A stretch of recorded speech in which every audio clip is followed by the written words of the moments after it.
Morning. Good morning. Good morning. Glad to see all those smiling faces out there. We're glad that y'all could join us this morning. We are very, very pleased today to have Brad Eure with us. Brad is a native of Petersburg. He graduated from the College of William and Mary. He was a four-year letterman on the soccer team and also the president of his fraternity Sigma Pi. Brad began his professional career working for the radio station that his parents owned, and he expanded that business by buying additional radio stations in the Tidewater and Charlottesville area of Virginia, as well as the Greenville and New Bern area in North Carolina. Brad started his consulting business after the Charlottesville radio station was sold, and today he works with entrepreneurial businesses of 500 or fewer employees. He helps them to understand that oftentimes with growth, chaos ensues, and he creates an alignment in the management team to remove obstacles to that growth. Brad also currently is the board chair for Union First Market Bank, one of the largest banks in Virginia with over 130 branches and over $7 billion in assets. Brad and his wife Chris live in Charlottesville. He's the proud father of 4 children and 2 grandchildren. We are delighted to have Brad with us today to share his information, and please give him a warm welcome.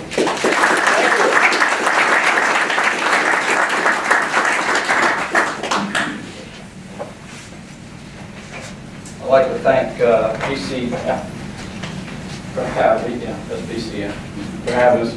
me here today.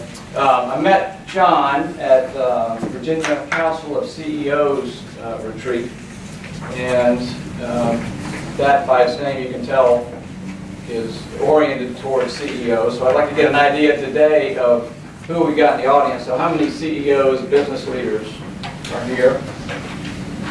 Okay. Banking, finance, and CPA, all right, and attorneys. Okay.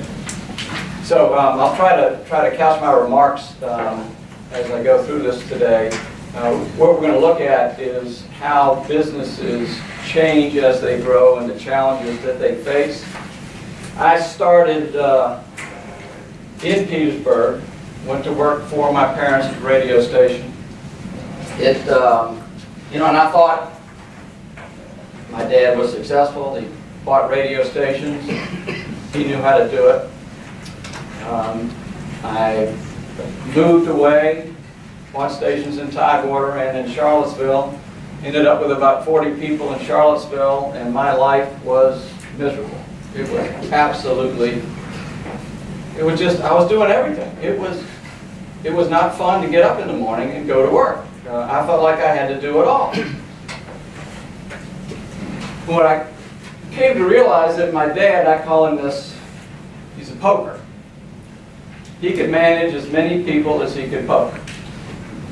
What'd you do today? Did you sell that today? Did you take care of that problem? And I outgrew my arms. Didn't have enough arms, my arms weren't long enough, so I had to figure something out. I couldn't be a poker anymore and be successful. So you'll kind of see that today as we go through these stages of growth. Interesting story. Last night, my dad lives in Williamsburg, 83. He and his girlfriend came up to Charlottesville, and we went to see Bob Newhart. Bob Newhart, who's, I think, 84, still touring, and did a great show as an FYI, if you ever get a chance to see him.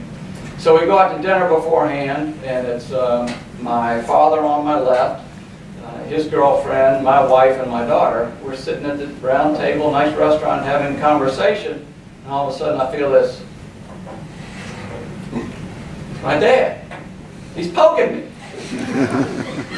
I said, damn, I'm thinking about giving this talk today and the poker thing, and there he is. 4 times during dinner, we're having a conversation about, vacations and playing bridge and that kind of stuff, and my dad's poking. So I've lived it. Did I hit the wrong button? There we go. I did hit the wrong button. So, as a small business person, I tried to figure out what was working, what wasn't working, and what I was doing. All the books that are out there today that you talk about are really geared towards huge companies. have nothing in common with a small business. Some of the concepts transfer over, but sometimes you're trying to make a pickup truck out of Volkswagen. You just don't have the support to do those things. So I found some research done by James Fisher, Navigating the Growth Curve. Good researcher, awful book. The concepts are great, but it's a poorly written book. He tries to make a novel out of data, and very hard to read and pull everything out of. So I hope to give you a concise look at what he says. So 650 successful businesses, all 500 or fewer employees, done over 6 years. And what he was looking for is, okay, what was different about a small 1 to 10 size business and maybe someone that's 150? All the other research is done on huge companies.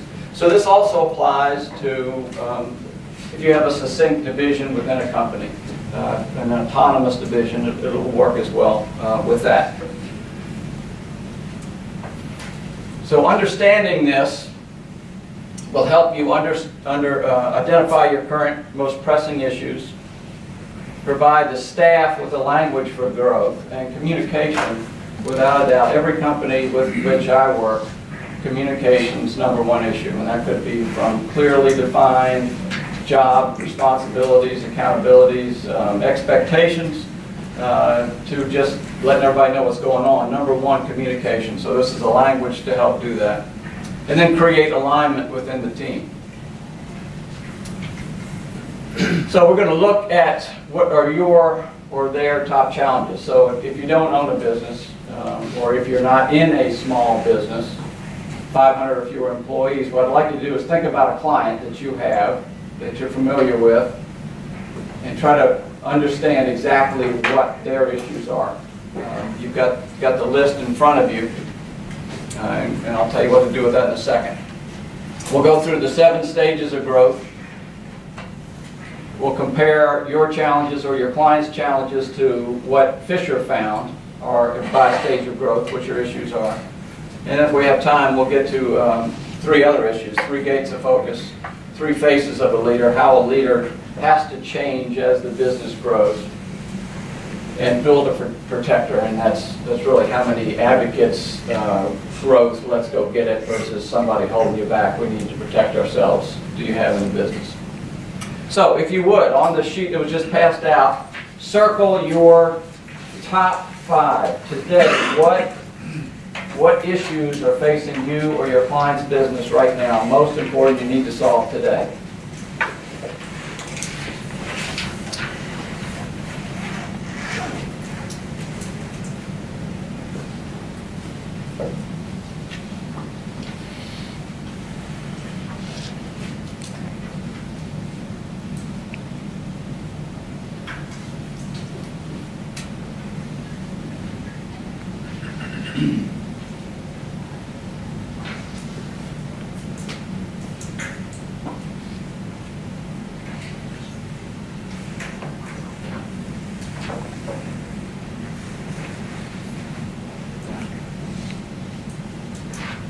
My goal for this is for you to have one thing to work on when you leave here today, either for you or your client.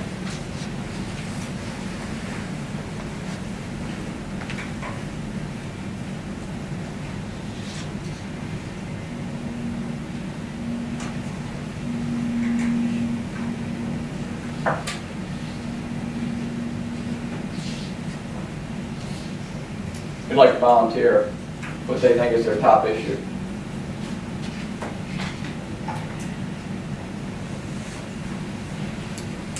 Top one would be a leadership staff communication gap. Okay, leadership, staff, communication gap. Somebody else? Yes. Not able to quickly get systems and procedures in place as the company grows. Okay. Systems and procedures in place as the company grows. The larger you get, the easier that is to do, but when you've got a small staff and you're just trying to get product out the door, sales in the door, who cares about systems? Like I've got payroll coming up Friday. Yes? Yeah, period. chaotic periods, okay?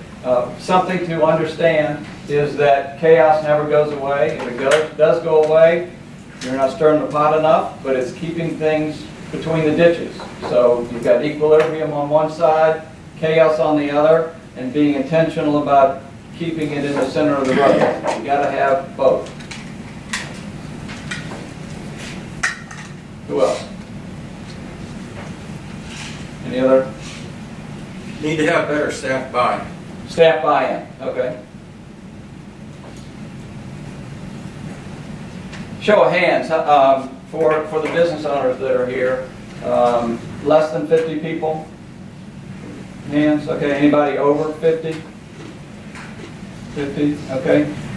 And for the attorneys, lawyers, and others in the audience, CPAs, finance, the business that you're thinking of, what sizes? Under 50? Mostly everybody under 50? Many over, how about any over 50? One. Okay. Okay. So here are the stages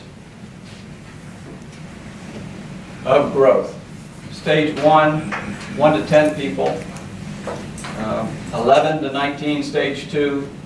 20 to 34, stage 3. 35, 57, stage 4. Stage 5, up to 95. And then you get some larger gaps here. Stage 6, around 100 to 160. And then stage 7, all the way from 160 to over 500. Brad, would you mind passing out that second sheet there? Thank you. So when you think about a stage 1 company, 1 to 10 employees, very CEO-centric. All right, the poker works well. You're trying to figure it out. It's always chaos in a stage 1 company. And an interesting thing here at the end, you hire for fit and not skill. All right, you're looking for someone who is going to buddy up to the CEO and do what the CEO wants. All right? Big difference, because later on you've got to be hiring for skill. And where CEOs run into issues is that the person that may be right for you in a stage 1 company, even though they're loyal, dedicated, been with you forever, they're not right as you get into stage 3 and stage 4. Tough thing to deal with. Stage 2, ramp up. Still CEO-centric. You're still looking to grow, get the business in the door, we'll worry about it later. And I know everybody's in there, you're out doing sales in the day and you're doing fulfillment at night. I mean, that's normal in these size businesses. And you're not worried about process. You're not too worried about what your employees think or do. You're just trying to keep the doors open. As you get up to closer to 20 people, my arm's not going to catch you all the time. I can't poke you every day, but I'm going to get you every other day. And you're starting to delineate responsibilities, have departments. Stage 3. It's called delegation for a reason. It's too big now. I can't poke everybody every day. I've got to pass authority down. Stage 3, most difficult stage to move through. If you're in this stage, or know of a company, you're working with a company that's in this stage, 20 to 34 employees, it is the pits. Because you're moving from that CEO-centric company to one where you're relying on the staff, and you have to know how to develop the staff. You have to be willing as a CEO to give up control. If you don't start developing your staff, they're going to leave you. Because you've got a bottleneck. And people get frustrated with the bottleneck. And he talks about doing this, or she talks about doing that. She said she was going to do it. I really like them. They mean to do it, but it doesn't happen. Bottleneck, they leave. Professional, stage 4. So this is where you need really capable managers. You start developing your silos in stage 4. And the people that were with you in stage 1 and 2 that have been with you for 20 years or 10 years or whatever it is, very loyal, they cut your right arm off, to help you succeed may not be the right people to lead these departments. These are many CEOs. They have to be able to hire, fire, hold accountable, communicate, do whatever it is they need their department to do.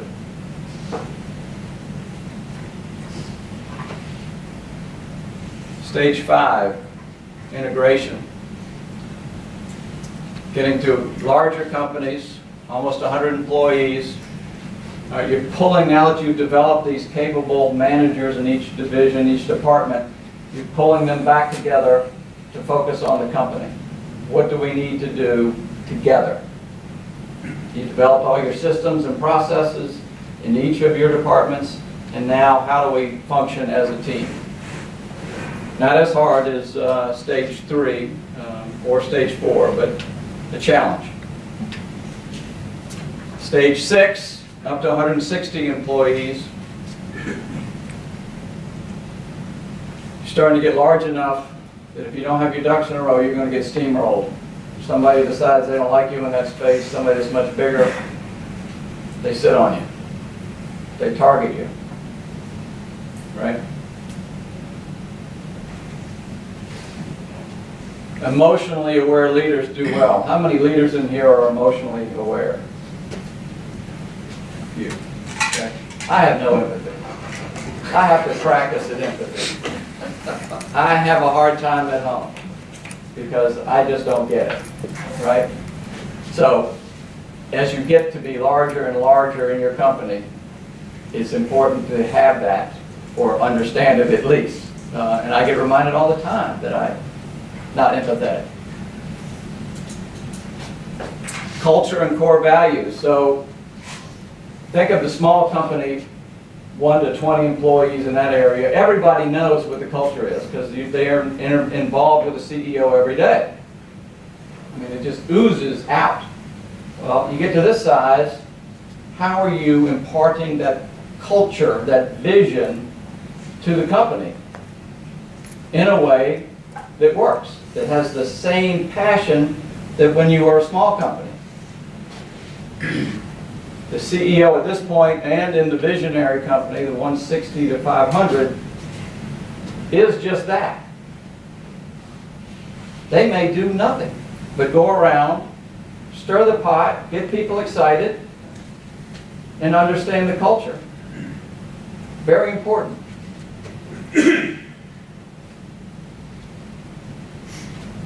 So let's look at the second handout.